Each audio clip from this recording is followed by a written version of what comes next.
បាទសួស្តីពុកម៉ែបងប្អូនជាទីគោរពរាប់អានខ្ញុំបកករណាខ្ញុំបាទសូមក្រាបថ្វាយបង្គំ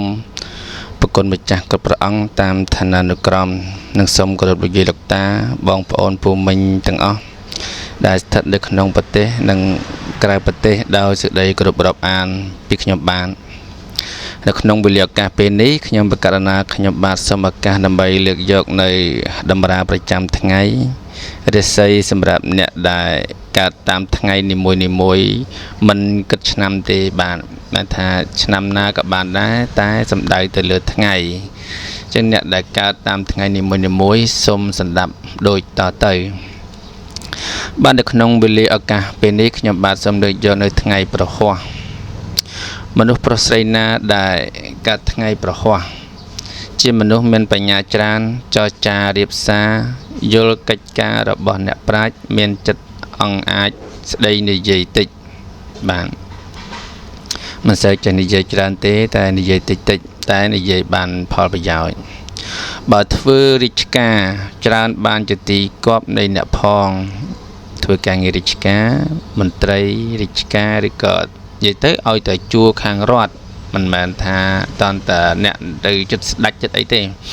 យើងធ្វើក្របខ័ណ្ឌរដ្ឋក៏ក្របខ័ណ្ឌរដ្ឋគឺបានជាទីគប់ចិត្តនៃអ្នកផងអ្នកភូមិអ្នកផងអ្នកធ្វើការងារជាមួយហ្នឹងគាត់មានចិត្តស្រឡាញ់ចូលចិត្តបាទសម្រាប់អ្នកដែលកើតថ្ងៃពហុតែមានកូនច្រើនមានចិត្តចេះខ្នាញ់ខ្នែពូកែខាងចំណាំទុកដាក់របស់ទ្រព្យគង់វង្សបាទមនុស្សស្រីចឹងជាមនុស្សស្រីមានកូនច្រើនតែបើមនុស្សប្រុសមានកូនទេបាទមានកូនតែមនុស្សស្រីទេ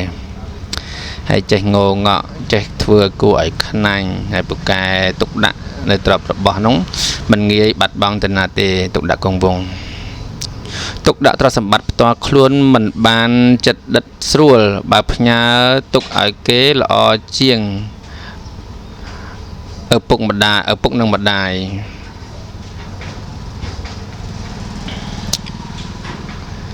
កន្លែងនេះដូចជាចង់និយាយពីទុកដាក់របស់ផ្ទាល់ខ្លួនគង់វង្សតែនៅពេលដែលទ្រព្យនោះវាមិនសូវបានយូរឬក៏មិនអញ្ចឹងសម្រាប់អ្នកដែលកាត់ថ្ងៃពហុបើសិនណាជាយើងចំណាំទុកខ្លួនយើងទៅព្រោះគ្រាន់ថាពេលខ្លះទំនាយអាចនឹងខុសនឹងត្រូវ 50% ម្នាក់បើយើងទុកដាក់គង់វង្សនឹងមិនសូវបានល្អទេយើងអាចផ្ញើនៅពុកម្ដាយឬបងប្អូនណាដែលជាទីទុកចិត្តតែលុយកាក់កុំផ្ញើបាត់អស់ឡើយពិបាកឡា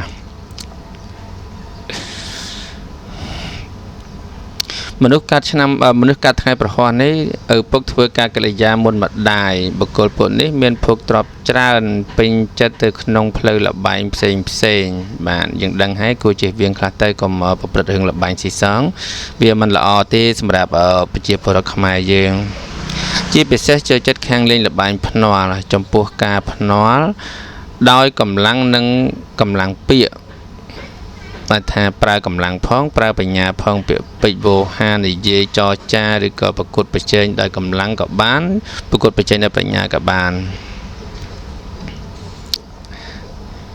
ពាក្យពេចន៍មានចំណុចសំខាន់ច្រើនតែមិនសូវចេះនិយាយ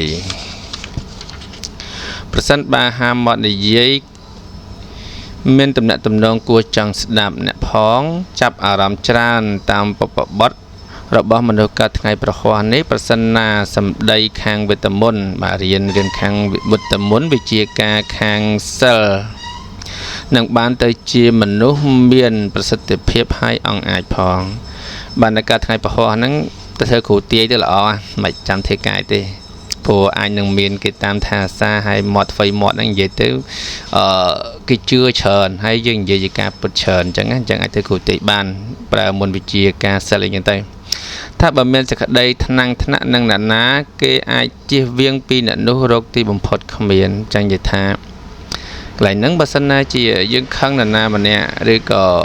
យើងមិនត្រូវការអ្នកហ្នឹងទេបើសិនណាជាមានបញ្ហាហើយគឺជៀសឲ្យផុតហ្មងគេមិនត្រូវការបុគ្គលនោះមកជួយគេទេទោះបីជាអ្នកនោះចង់ជួយក៏ដោយ